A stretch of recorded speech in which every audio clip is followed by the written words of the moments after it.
Transportation and livability. What's that really mean for rural transportation systems? Somebody says livability, and what do you think? How many think about a bike or walking?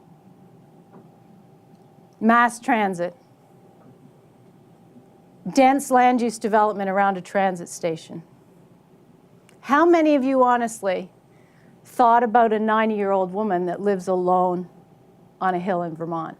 And I think that the travel choices, which most of us equate with livability, is part of the problem. It's part of what contributed to the controversy and ultimately, unfortunately, what I would call a premature death of the buzz associated with livability. That livability was vague and ill-defined, and it was the wrong word.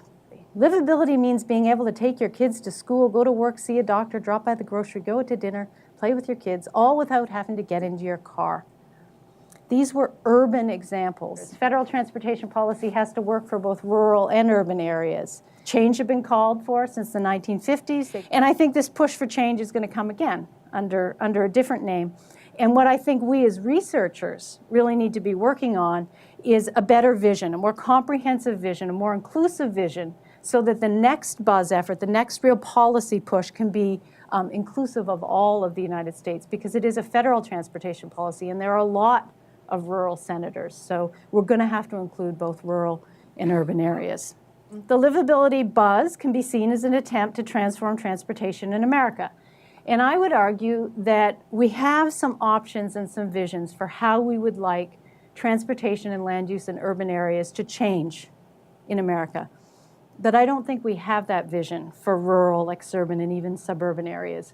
And so we can think about these options for urban areas, road pricing or transit or EVs or whatever it is, but that's not really going to work in Vermont.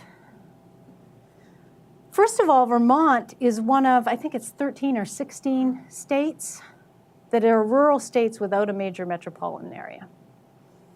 And so right away, that means that we are really excluded in a practical sense from all of the new funding strategies that are being talked about federally.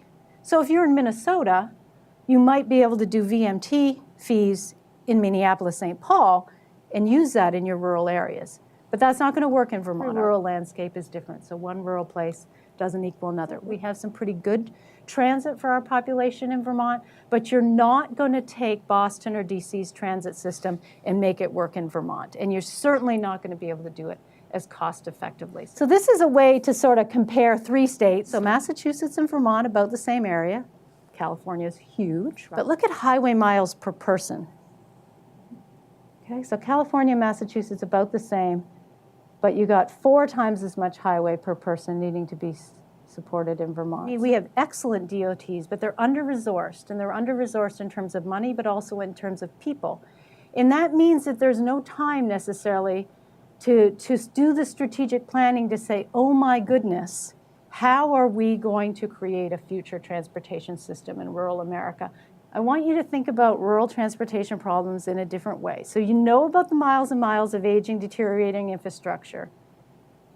At the Transportation Research Center at the University of Vermont, we talk about strategic disinvestment. We talk about methods, models to use to try to decide how to disinvest, how to abandon some of that system. We've got these longer distances to services. Traditional transit is not feasible. The origins and destinations are too far apart to bike or walk. The population is much older, much poorer on average compared to average states nationwide. Lots of the urban solutions are land use change. Well, the growth rate in rural areas is really, really slow. We can't change our land use to address our transportation system problems. That EVs are definitely viable in the the rural landscape, but the actual physical electricity infrastructure is weaker than in urban areas. And it's not necessarily going to be possible to plug in a whole bunch of EVs on those subnetworks. So you might think, okay, we've got to get those people ride sharing. We've got to really innovative programs. We've got to have park and rides. You can't do that without telecommunications. That our rural state DOTs have the talent to think of these solutions, but they don't necessarily have the time because they're trying to hold the existing system together. I think we all have a stake in rural transportation. We certainly want to drive from Boston to Montreal. We want natural resources to get where they're going. We want to go to tourist destinations. I'm worried too few people are focused on this rural challenge. I think that more people need to be thinking about it, because we can't really get a reformed federal transportation policy until we have a vision for urban and rural areas.